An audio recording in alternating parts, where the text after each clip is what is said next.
आज मैं आप लोगों को एक मिथ्याचार का भंडा फोड़ दिखाना चाह रहा हूँ कि लोग किस तरीके से मिथ्या प्रचार कर रहे हैं, लोगों को दिग्भ्रमित कर रहे हैं और समाज से ठगने की व्यवस्था भी पूरी है।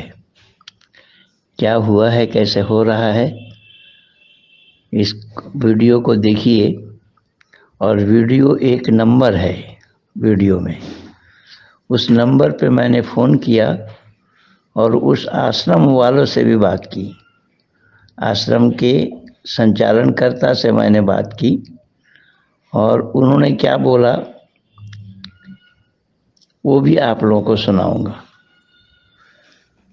जैसे क्या क्या मिथ्याचार, किस प्रकार से लोगों को दिग्भ्रमित किया जा रहा है, केवल समाज को ठगने के लिए, समाज से हमदर्दी लेने के लिए, जबकि ये महा झूठ है, कोरा झूठ है।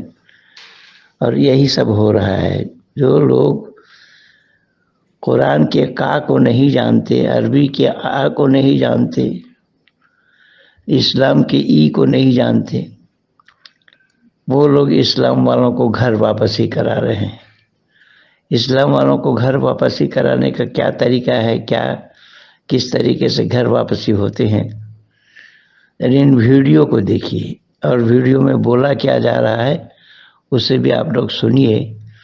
और उस वीडियो में एक नंबर दिखाई दे रहा है, उस नंबर से मैंने फ़ोन किया, उससे मेरी जो वार्ता हुई उसे भी आप लोग सुनिए तो सच्चाई का पता लगेगा। धन्यवाद के साथ महेंद्र पलारी।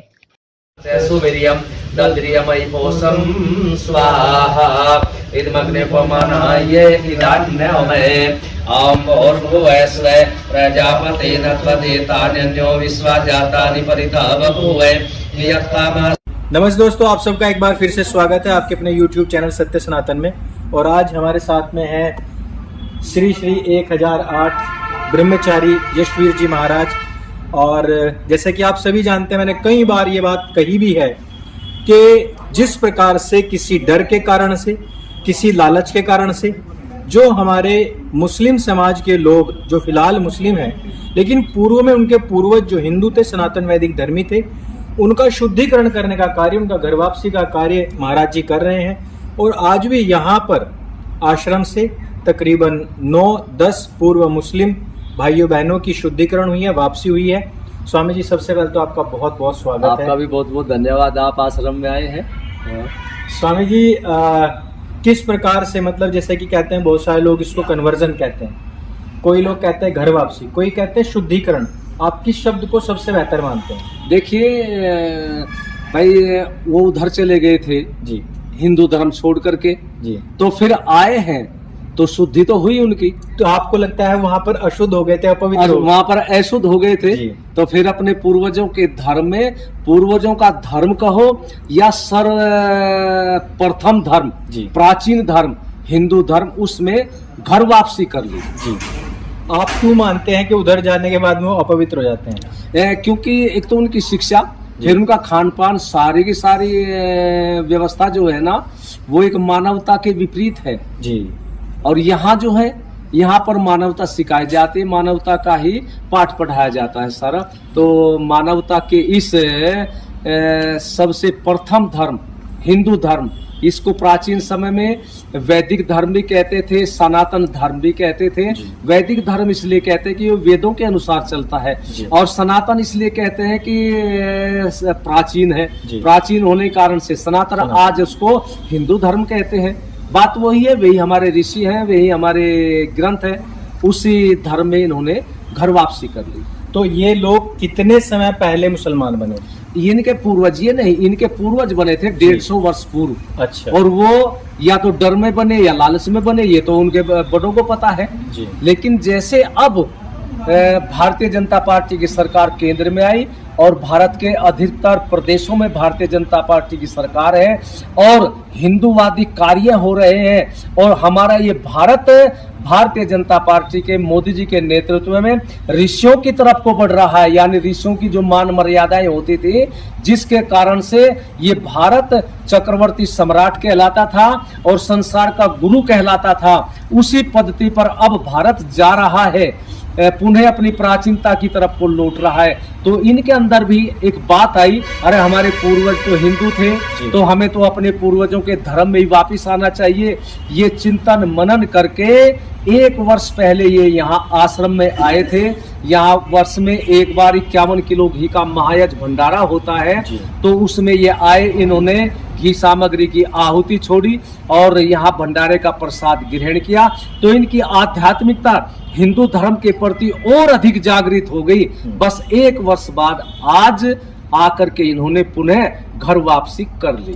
तो स्वामी जी, कहने का अर्थ ये है कि जैसे सरकार आई है तो ऐसे में अभय का माहौल है और कोई भी व्यक्ति इस बात से नहीं डरता है कि भाई जो मेरी मन की इच्छा है मैं उस धर्म को स्वीकार करूं तो मेरे ऊपर कोई हमला नहीं होगा, मुझसे कोई दबाव नहीं डाला जाएगा। सरकार के आने से यही अर्थ है या फिर सरकार इन सब चीजों के लिए इन्फ्लुएंस भी कर रही है? देखिए, वैसे तो भारत का संविधान ये कहता है कि भारत का कोई भी नागरिक किसी भी धार्मिक विचारधारा को मानने के लिए स्वतंत्र है जी, और पहले भी था जी, आज भी है। लेकिन भारतीय जनता पार्टी से पूर्व यह स्थिति थी कि अगर दूसरे मजहब के अनुसार नहीं चलोगे तो उस पर दबाव दे दिया जाता था और दबाव देने वाले पर कोई कार्रवाई नहीं होती थी। लेकिन आज भारतीय जनता पार्टी के नेतृत्व में अगर किसी की धार्मिक भावना को कोई ठेस पहुंचाता है तो कानून के शिकंजे पर उसको जकड़ दिया जाता है जी। तो इसलिए वो भय में आज दबाव नहीं डालते। कारण यही है कि जब कांग्रेस की सरकार थी तो दिग्विजय सिंह हिंदुओं का मतांतरण करने वाले जाकिर नाइक को अपना भाई बोलता था, उसके गले लगता था। आज वह जो सरकार है वो ऐसा नहीं करती है और ऐसे समय में जाकिर नाइक भी भागा भागा फिर रहा है। नहीं, वे सरकार कांग्रेस की हो चाहे समाजवादी की हो, राज्य में समाजवादी की होती थी, वे आतंकवादियों को भी शरण देने वालों को सरे देते थे और हिंदुओं को बदनाम करने के लिए इन्हीं विपक्ष के लोगों ने भगवा आतंकवाद कह करके हिंदुओं को बदनाम किया गया था। और अखिलेश यादव ने तो कहा भी था कि आतंकवादियों को छुड़ाएंगे, ये वोट मांगने के लिए उनके एजेंडा में भी था। हाँ, उनके एजेंडे में थी। और अगर आतंकवादियों पर अब भी शिकंजा कसा जाता है तो आतंकवादियों के समर्थन में और भारतीय जनता पार्टी के विरोध में ये लोग अब भी बोलते हुए शर्म नहीं मानते। अर्थात कहने का अर्थ ये है कि सरकार तो किसी को मतांतरित घर वापसी के लिए इन्फ्लुएंस नहीं कर रही है, लेकिन माहौल इतना ज्यादा अच्छा हो गया है, अभय वाला हो गया है कि लोग अब स्वेच्छा से घर वापसी कर रहे हैं, शुद्धिकरण कर रहे हैं। हाँ, नहीं, घर वापसी कर रहे हैं। पुनः उनकी एक धार्मिकता, अपनी प्राचीनता, वो एक जागृति उनके अंदर आ रही है कि हम कौन थे, क्या हो गए और क्या होंगे अभी। आओ मिलकर के विचारे ये समस्याएं सभी, बस वो मिलकर के सारे अपने पुनः हिंदू धर्म में वापिस हो रहे हैं। स्वामी जी, आप लोगों की तरफ से किसी प्रकार का कोई दबाव? वैसे मैंने आश्रम देखा, बहुत ही सीधा सरल सा आश्रम है। आई थिंक इस आश्रम को खुद मॉडिफिकेशन और काफी सारी डोनेशन की आवश्यकता है। मैं ये तो नहीं पूछूंगा कि आप पैसे दे करके तो घर वापसी नहीं करा रहे हो। नहीं नहीं, ये तो स्वेच्छा से होते हैं, हमारे पास है ही नहीं। आप दबाव, बिल्कुल मैं वही कह रहा हूँ कि देखो, जब हमारे पास ही नहीं है, हमारी तो केवल प्रेरणा हमारी तो केवल प्रेरणा चलती है जी। और साधु संतों का तो केवल विचार चलता है, क्योंकि हमारे विचारों से। हाँ, इसलिए मैं आपसे पूछ रहा हूँ। हाँ, हमारे विचारों से ही प्रभावित होकर के ये लोग पुनः घर वापसी करते हैं। स्वामी जी, आप ऐसा कौन सी पुस्तक सबसे पहले पढ़ने के लिए देते हैं? जैसे कि अभी आपने उनको आह्वान भी कर रहे थे, मैं जानना चाहूंगा कि कौन सी पुस्तक, कौन सा अध्याय की आप बात कर रहे थे कि आपको ये पढ़ना? हाँ, देखिए, हमारे जो ग्रंथ है, जब तक उस ग्रंथों को नहीं पढ़ेगा तब तक उसके अंदर एक धार्मिक जागृति नहीं होगी और प्रश्न उत्तर देने की भावना नहीं उसके अंदर होगी। तो वेद पढ़े, रामायण गीता पढ़े और उसके साथ में महर्षि दयानंद सरस्वती जो इस युग के धर्म प्रचारक, राष्ट्र रक्षक और ये कहिए कि राष्ट्रवादी और समाज सुधारक सन्यासी हुए हैं। उन्होंने वैसे तो कितनी पुस्तकें लिखी हैं, लेकिन धार्मिकता के रूप में अगर एक हलचल पैदा करने वाला, परिवर्तन करने वाला अगर कोई ग्रंथ है तो उनका है सत्यार्थ प्रकाश। और सत्यार्थ प्रकाश का 14वां समुल्लास वो मुसलमानों के लिए, इसलिए मैंने कहा कि मुसलमान भाई यदि 14वें समोल्लास को यानी सत्यार्थ प्रकाश के 14वें अध्याय को पढ़ ले तो उन्हें वास्तविकता का पता लग जाएगा कि भाई वास्तव में वास्तविक धर्म क्या है और क्या नहीं है। तो 14वें समोल्लास को महर्षि दयानंद के अमर ग्रंथ सत्यार्थ प्रकाश को मैं सभी अपने मुसलमान भाइयों और बहनों से पढ़ने का निवेदन करता हूँ। स्वामी जी, एक बार हमने आपकी अदालत में योगी जी महाराज को बोलते हुए देखा था, तो वो कहते थे कि मैंने भी बहुत सारी शुद्धिकरण की है, लेकिन मैं सबसे पहले उनको सत्यार्थ प्रकाश ही पढ़ने के लिए देता हूँ।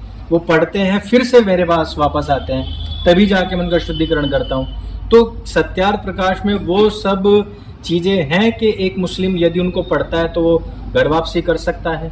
देखिए, सत्यार्थ प्रकाश एक ऐसी चीज है, उसका अगर नाम लेंगे तो ये जितने भी मुसलमानों के मुल्ला मौलवी हैं सारे के सारे सत्यार्थ प्रकाश का विरोध करेंगे, लेकिन अगर उनके पुस्तकालय की जांच की जाए तो सबके यहाँ पर सत्यार्थ प्रकाश मिलेगा। सत्यार्थ प्रकाश को सब मुल्ला मौलवी बड़े चुपचाप पढ़ते हैं और चुपचाप पढ़ करके उसको छुपा करके रख देते हैं। उन्हें ये पता है कि सत्यार्थ प्रकाश के अंदर वास्तव में कितना ज्ञान है जी। अगर ये पढ़ेंगे तो ये भी इनको भी जानकारी हो जाएगी। फिर ये तुम्हारी जो भेड़ बनी हुई है ना, ये तुम्हारी भेड़ नहीं रहेगी, फिर ये स्वामी दयानंद की विचारधारा पर ही चले जाएगी, रामकृष्ण की विचारधारा पर चली जाएगी। इसलिए वो सत्यार्थ प्रकाश को अपने अनुयायियों को पढ़ने का तो विरोध करेंगे, लेकिन स्वयं पढ़ते हैं जी। स्वामी जी, अब सबसे बड़ी बात ये आती है कि जैसे कि उनकी सुरक्षा का मामला है, आगे उनकी शादी ब्याह का मामला है, खान पान का मामला है, रोटी बेटी का जो कहते हैं, तो उसके लिए फिर आगे क्या व्यवस्थाएं रहती है जो घर वापसी कर लेते हैं? देखिए, जो घर वापसी करते हैं भाई, जाति तो सब जगह है, इनकी तो क्या जाति थी पहले? तो जिस जाति में से वो आते हैं उसी जाति में वो चले जाते हैं। जैसे आज ये लोग घर वापसी की तो ये सैनी समाज से थे। अच्छा। तो हमारे हिंदू धर्म में सैनी समाज बहुत है जी, तो उसी में ही इनके आपस में रोटी बेटी का रिश्ता हो जाएगा। जी जी जी। तो अब सुरक्षा का मामला आता है। देखिए, सुरक्षा तो वैसे तो परम पिता परमात्मा का आशीर्वाद जिसके ऊपर है उसका कोई कुछ नहीं कर पाता। हमारे उस सिर के ऊपर भी केवल परमात्मा की ही सुरक्षा कवच है। बिल्कुल। तो सुरक्षा तो परमात्मा करने वाले हैं जी। हाँ। स्वामी जी, चलते चलते मैं लास्ट में एक और चीज ये पूछना चाहूंगा कि अगर कोई भी ऐसे अपनी शुद्धिकरण करना चाहता है, कोई भी घर वापसी करना चाहता है, तो किस प्रकार से संपर्क किया जाए आपसे? बस वो हमारे से आकर के मिले, विचारों का आदान प्रदान होगा और जब हमें ये दिखाई देगा वास्तव में भाई इसका विचार बन चुका है जी। घर वापसी का, तो उसकी शुद्धि यज्ञ के द्वारा घर वापसी करा देते हैं जी। सबसे बड़ी बात, आश्रम की व्यवस्था और अच्छी हो सकती है। मैं आह्वान करूंगा सभी से कि आश्रम के लिए कुछ ना कुछ डोनेट अवश्य करें। अगर कोई भाई बंधु कार्य उन्हें अच्छा लगता है और चाहते हैं स्वामी जी का कुछ हेल्प करना या डोनेशन देना, आश्रम के लिए कुछ भी करना है, तो किस प्रकार से वो डोनेट कर सकते हैं? किस प्रकार से अपना एक जो धर्म के लिए अपना एक दान परंपरा है उसको हाँ, बस वो आश्रम में तो ये सारा का सारा दान के आधार पर ही चलता है जी। वो भी अपना अगर कुछ देना चाहे व्यक्तिगत आकर के भी दे सकता है, नहीं तो मोबाइल के माध्यम से भी नंबर है हमारा। अच्छा, गूगल पे वगैरह गूगल पे है, उस पर भी भेज सकता है। मैं सभी से ही कहना चाहूंगा कि बहुत साधारण सा आश्रम है और यहाँ से अभी तक स्वामी जी कितने लोगों की घर वापसी हो चुकी है? 225 की वापसी हो चुकी है, हजारों से अभी हमारी वार्ता चल रही है और अभी भी स्वामी जी क्योंकि जनसंपर्क में है, लोगों से मिल रहे हैं, तो मैं चाहूंगा आपसे कि अभी स्वामी जी थोड़ी देर पहले कह भी रहे थे कि आने जाने के लिए अभी उनके पास में कुछ साधन भी नहीं है और पूरा का पूरा जो क्षेत्र है वो भी धर्मियों का क्षेत्र है। मैं चाहूंगा। हेलो, नमस्ते जी, आर्य जी ठीक है आप? परमात्मा की दया है जी। सुनाओ कैसे?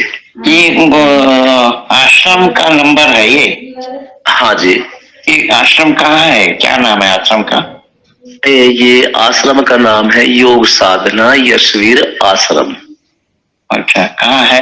और ये पड़ता है हरिद्वार के पास में, मुजफ्फरनगर जिला है।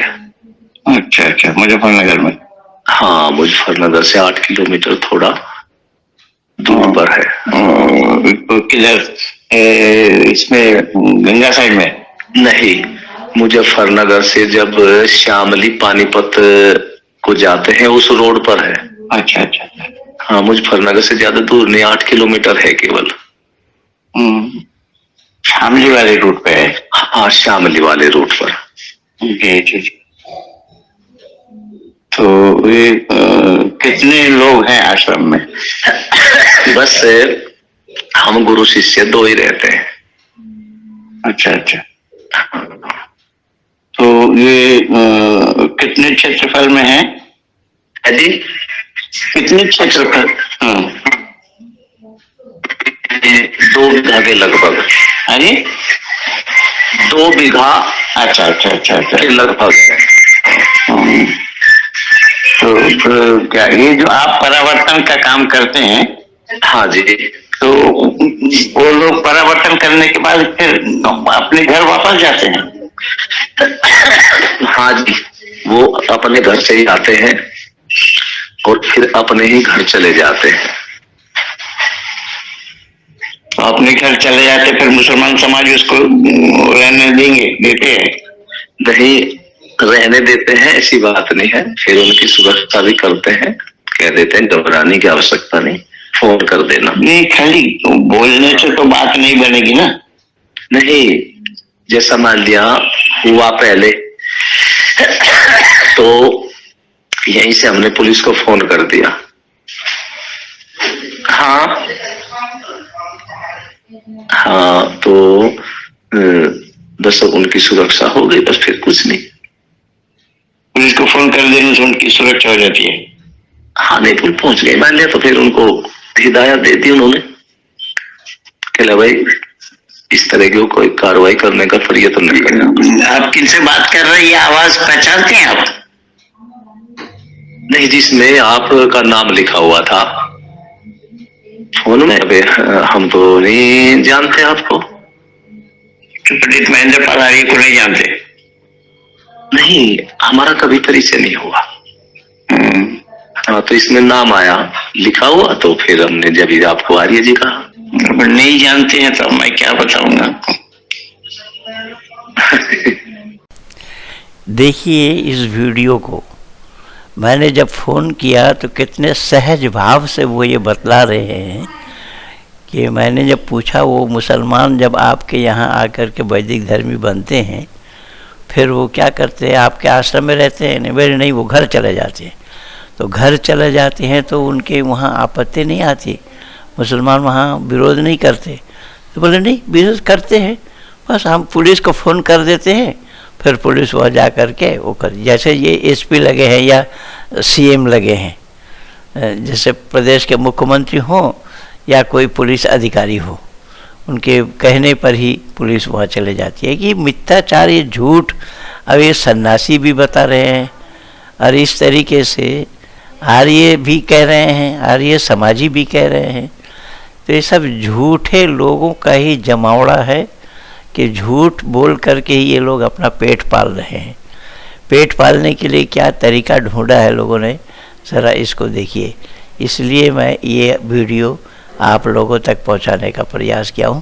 धन्यवाद। ऐसे लोगों से सावधान ज़रूर रहें जिससे कि समाज का भला हो, समाज का उत्थान हो सके। ऐसे लोग समाज को बदनाम कर रहे हैं, समाज को गर्त में ले जाने में लगे हुए हैं, समाज को गर्त में ले जा रहे हैं। ऐसे लोगों से सावधान रहें। धन्यवाद के साथ पंडित महेंद्र पलारी।